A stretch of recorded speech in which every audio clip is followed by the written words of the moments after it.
వీక్షకులందరికీ నమస్కారం. ఆగస్టు మాసంలో మీనరాశి వారికి ఏ విధమైనటువంటి ఫలితాలు కలగబోతున్నాయో ఈ కార్యక్రమం ద్వారా తెలుసుకుందాం. ముఖ్యంగా మీనరాశి వారికి ఉండేటువంటి గ్రహస్థితిని కనుక పరిశీలనం చేస్తే జన్మరాశి యందు రాహు యొక్క సంచారం ఉన్నది. శనేశ్వరుడు 12వ స్థానమందు వక్రించి సంచారం చేస్తూ ఉన్నారు. తృతీయ స్థానమందు గురుకుజుల యొక్క స్థితి, పంచమ కోణమందు రవిబుద్ధుల యొక్క స్థితి, అలాగే సప్తమ స్థానమందు ఈ రాశి వారికి శుక్రకేతువుల యొక్క సంచారం. ఇందులో ఈ మాసంలో ప్రత్యేకించి అనుకూలించేటువంటి గ్రహాలను గనక మనం పరిశీలనం చేస్తే వక్రించినటువంటి శనేశ్వరుడు యోగదాయకమైనటువంటి ఫలితాలను ఇస్తూ ఉన్నారు. కుజుడు తృతీయమందు విశేషమైన యోగాన్ని ఇస్తూ ఉన్నారు. బుధుడు పంచమ కోణమందు యోగిస్తూ ఉన్నారు. అలాగే ఈ నెల 16వ తారీఖు దాటాక షష్ఠ స్థానమందు రవి తన యొక్క సౌఖ్యవంతమైనటువంటి యోగాన్ని కూడా ఇస్తూ ఉన్నారు. వెరసి గత మాసంతో పోల్చుకుంటే ఈ మాసంలో అనుకూలించేటువంటి గ్రహాల యొక్క సంఖ్య పెరిగింది. ఇది ఒక శుభ పరిణామంగా చెప్పచ్చు. ఎందుకంటే మీనరాశి వారు అనేక రకాలైనటువంటి రుగ్మతలతోటి, అనేక రకాలైనటువంటి ఆర్థిక సమస్యలు, నీలాప నిందలు, శారీరక సమస్యలు, ఇలా మానసికంగా శారీరకంగా అనేక రకాలైనటువంటి సమస్యలు, ఏదైనా ఒక పని మొదలు పెడితే ముందుకు వెళ్ళకపోవడం, అప్పుల బాధలు, ఏదైనా ఒక రూపాయి ఖర్చు పెడితే దానికి 10 రూపాయలు దానివల్ల ఇబ్బంది పడుతూ ఉండడం, ఏదైనా ఎవరికైనా ఒక మంచి చేస్తే ఆ మంచి రాకపోగా చెడు వస్తూ ఉండడం, నీలాపనిందలు ఏమీ లేని దానికి మీ యొక్క ఇన్వాల్వ్మెంట్ లేకుండా మిమ్మల్ని అనవసరమైనటువంటి వాటిల్లో లాగి మిమ్మల్ని ఇబ్బంది పెడుతూ ఉండడం, ఇలా అనేక రకాలైనటువంటి సమస్యలతోటి మీనరాశి వారు సతమతమవుతూ ఉన్నటువంటి ఈ సమయంలో, అలాగే రాహు యొక్క పీడ, ధారాపుత్ర విరోధస్య ప్రవాసం రోగపీడనం అర్ధానిర్మహా కష్టం అంటూ ఉన్నది శాస్త్రం. అంటే అటు జీవిత భాగస్వామితోటి సమస్యగా ఉన్నది, అలాని ఇంట్లో వాళ్ళకి చెప్పుకోవడానికి లేదు, అలాని తల్లిదండ్రులకు చెప్పుకోవడానికి లేదు, వేరే వాళ్ళకి చెప్పుకోవడానికి లేదు, ఎవరికి చెప్తే ఏం లోకువైపోతామేమో అనేటువంటి భయం, ఆర్థిక ఇబ్బందులు ఎక్కువగా ఉన్నాయి. అలానే బయట ఆర్థిక ఇబ్బందులను చెప్పుకోవడానికి లేదు. మనకున్నా లేకపోయినా కొన్ని చోట్ల కొంత డబ్బు ఖర్చు పెట్టవలసినటువంటి పరిస్థితులు ఏర్పడతాయి.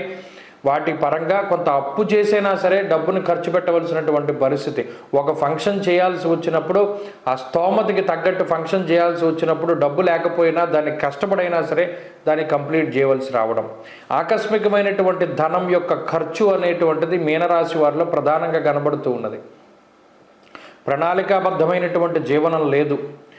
ఏది ఎప్పుడు ఎలా వస్తే దాన్ని పట్టుకుని అలా ముందుకు సాగుతూ ఉండడమే. ఏదైనా ఒక ప్లానింగ్ అంటే ఒక ప్రణాళిక వేసుకుంటే అసలు దాన్ని తగ్గట్టుగానే ముందుకు వెళ్ళదు పరిస్థితి. బద్ధకం అధికంగా ఉంటుంది. ఇది ప్రధానంగా మీనరాశి వారికి ఉండే సమస్య. పనులు వాయిదా వేసుకుంటూ ఉండడం.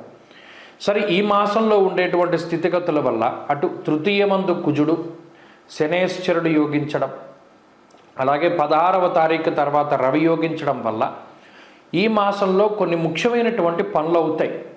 ఏదైనా వివాహాది శుభకార్యక్రమాలు, సంతానోత్పత్తికి సంబంధించినటువంటి విషయాలు, లేదా ఏదైనా చాలా కాలంగా అవ్వనటువంటి పనులు ఏవైతే ఉన్నాయో అవి కొంత ముందుకు సాగడానికి అవకాశం ఉంటుంది.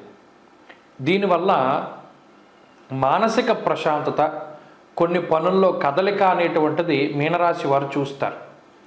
అలాగే ఆర్థిక ఇబ్బందులు తగ్గుముఖం పట్టడం, ఆదాయ మార్గాలు పెరగడం, ఎక్కువ శాతం పక్కవారి మీద ఆధారపడకుండా సొంతంగా మీకు మీరు నిర్ణయాలు తీసుకుంటూ, మిమ్మల్ని మీరు నమ్ముతూ, మీ మీద మీరు ఆధారపడుతూ ముందుకు వెళ్ళేటువంటి పరిస్థితులు. అలాగే కుటుంబం యొక్క సపోర్ట్ దొరుకుతుంది. ఎప్పుడూ మిమ్మల్ని విభేదించేటువంటి వాళ్ళు కూడా అయ్యో పాపమని మీ దగ్గరికి చేరి మీకు సపోర్ట్ చేసేటువంటి పరిస్థితుల్లో ఉంటారు. అలాగే ప్రత్యేకించి ఉద్యోగ వ్యాపారాలు కొంత ఇబ్బంది పెడుతూ ఉన్నా స్థిరమైనటువంటి ఉద్యోగం ఉంటుంది. అది రూపాయి రానివ్వండి, 10 రూపాయలు రానివ్వండి, 100 రూపాయలు రానివ్వండి, అది స్థిరంగా ఉంటుంది. ఉద్యోగం కోల్పోకుండా, ఎక్కడా కూడా గ్యాప్ రాకుండా అదే ఉద్యోగాన్ని చేయగలుగుతారు. అలాగే ఉద్యోగం మార్పుకే చేసేటువంటి ప్రయత్నాల్లో కూడా కొంతమేరకు శుభ ఫలితాలను ఆశించవచ్చు. అంతేకాకుండా ఎవరైతే కళారంగం మీద ఆధారపడి జీవనాన్ని సాగిస్తున్నారో వారికి మంచి అవకాశాలు వస్తాయి. వ్యాపార పరంగా ఉండేటువంటి పరిస్థితులు చాలా అనుకూలంగా ఉన్నాయి. వ్యాపార లాభం ఉంటుంది, వ్యాపార విస్తరణకు అవకాశం ఉంటుంది, భాగస్వామ్యం వ్యాపారాలు అభివృద్ధి చెందుతాయి, కొత్త వ్యాపారాలు లాభిస్తూ ఉంటాయి. చదువరులకి, విద్యార్థినులకు ఉండేటువంటి గ్రహస్థితి చాలా అనుకూలంగా ఉంది. పోటీ పరీక్షలలో మంచి విజయాన్ని సాధించడానికి అవకాశం ఉంటుంది. అలాగే ఎవరైనా వైద్య రంగంలో ప్రవేశ పరీక్షల కోసం పరీక్షలు రాసేటువంటి వారికి సైతం ఈ గ్రహస్థితి అనుకూలిస్తూ ఉంటుంది. అంతేకాక పోటీ పరీక్షలు, ఏదైనా ముఖ్యమైనటువంటి పోటీ పరీక్షలు, ప్రభుత్వానికి సంబంధించినటువంటి పరీక్షలు ఇవైనా కూడా వాటిలో ఉత్తీర్ణత సాధించగలుగుతారు. స్త్రీలకు ప్రత్యేకించి ఈ గ్రహస్థితి మానసిక ఉల్లాసాన్ని కలిగిస్తుంది, కుటుంబంలో సఖ్యత పెంచుతుంది, కుటుంబ సభ్యుల అనారోగ్య సమస్యలు తగ్గేలాగా, ఆర్థిక ఇబ్బందులు తగ్గి అనుకున్నటువంటి మార్గంలో కుటుంబం వెళుతూ ఉండేటువంటి విధంగా గృహిణులకు ప్రత్యేకించి ఇది శుభ పరిణామం. అలాగే ఉద్యోగ వ్యాపారాలు చేసేటువంటి స్త్రీలకు సైతం మంచి ప్రోత్సాహకాలు లభిస్తూ ఆర్థిక ఇబ్బందులు తగ్గి మంచి అవకాశాలు వస్తూ ముందుకు సాగడానికి ఈ మాసం అవకాశం ఉంటుంది. మీనరాశి వారికి ఇది అద్భుతమైనటువంటి మాసంగా చెప్పవచ్చును. ఈ రాశివారు మరింత అనుకూలమైనటువంటి ఫలితాలని సాధించడానికై విఘ్నేశ్వరుని యొక్క ఆరాధన చెయ్యండి. దక్షిణామూర్తి యొక్క ఆరాధన చేస్తూ ఉండడం చెప్పదగినటువంటి సూచన.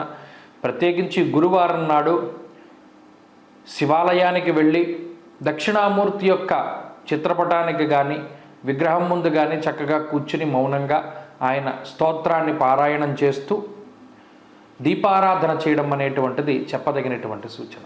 నమస్కారం. జూలై 16వ తారీఖు నుండి దక్షిణాయనం ప్రారంభమవుతుంది. దక్షిణాయనము అంటే ఏంటండి అంటే సూర్యుడు ఎప్పుడైతే పునర్వసు నక్షత్రము 4వ పాదంలోకి సంచారం చేస్తారో, కర్కాటక రాశిలోకి ఆయన ప్రవేశం చేస్తారో, ఆ రాశి ప్రవేశం లగాయతూ మరలా తిరిగి ఉత్తరాషాఢ 2వ పాదంలోకి మకర రాశిలోకి ప్రవేశించేటువంటి సమయం వరకు కూడా ఉండేటువంటి కాలాన్ని దక్షిణాయన కాలంగా చెప్తారు. దక్షిణాయనము అంటే దక్షిణ అయనము, మనకి రామ అయనము అంటే రాముడి యొక్క ప్రయాణమని, అలాగే ఉత్తరాయణము దక్షిణాయనము అంటే సూర్యుడి యొక్క గమనాన్ని తెలియజేస్తాయి. మీరు గమనిస్తే ఇప్పుడు సూర్యుడి యొక్క ఇప్పుడు ప్రతిరోజు సూర్యుడు ఉదయించేటువంటి దిక్కును కనుక చూస్తే, అంటే మీరు ఇంటి దగ్గర ఉండి చక్కగా మీరు తూర్పు సింహద్వారం అయితే తూర్పు సింహద్వారం, లేదా ఏ సింహద్వారం అయినా తూర్పు వైపు ఉండేటువంటి ద్వారం దగ్గర నిలబడండి. ప్రతిరోజు ఉదయం సూర్యుడు ఏ దిక్కున ఉదయిస్తున్నాడో మీరు పరిశీలన చేయండి. ఈ దక్షిణాయనం ప్రారంభమయ్యే దగ్గర నుండి పూర్తయ్యేంత వరకు గనక మీరు పరిశీలన చేస్తే, తూర్పు ఇలా మీ ఎదురుగుండా ఉన్నట్టయితే సూర్యుడి యొక్క ఉదయించేటువంటి స్థితి మారుతూ ఉంటుంది. అంటే ఈ దక్షిణం వైపు ఆయన ప్రయాణం చేస్తాడు. భూమి యొక్క కదలిక ఆ మాదిరిగా ఉంటుంది. ఎప్పుడైతే మరలా ఉత్తరాయణం ప్రారంభమవుతుందో ఆయన మరలా ఉత్తరానికి వెళ్ళిపోతూ ఉంటాడు. ఈయన ఉత్సాహానికి కారకులు, ఆరోగ్యానికి కారకులు. అలాగే జీవితంలో మనం ఏది సాధించడానికైనా సరే రవిగ్రహం చాలా ముఖ్యం. గ్రహరాజు అయినటువంటి రవి ఆయన ప్రతికూలంగా ఉన్నప్పుడు ఆరోగ్యపరంగా కొన్ని చికాకుల్ని కలగజేస్తారు. అలాగే ఉత్సాహ భంగానికి కారణమవుతారు. అనగా ఎప్పుడైతే అనారోగ్య సమస్యలు వస్తాయో మనం అంత ఉత్సాహంగా ఉండలేం కదా, అలా ఉత్సాహానికి ఇబ్బంది వాటిల్లుతుంది. దానితో పాటుగా జీవితం అంతా కూడా కొంత ఇబ్బందికరంగా ముందుకు సాగుతుంది, అంత ఆశించినటువంటి స్థాయిలో ఉండదు అనేటువంటి విషయాన్ని మనం దృష్టిలో పెట్టుకోవాలి.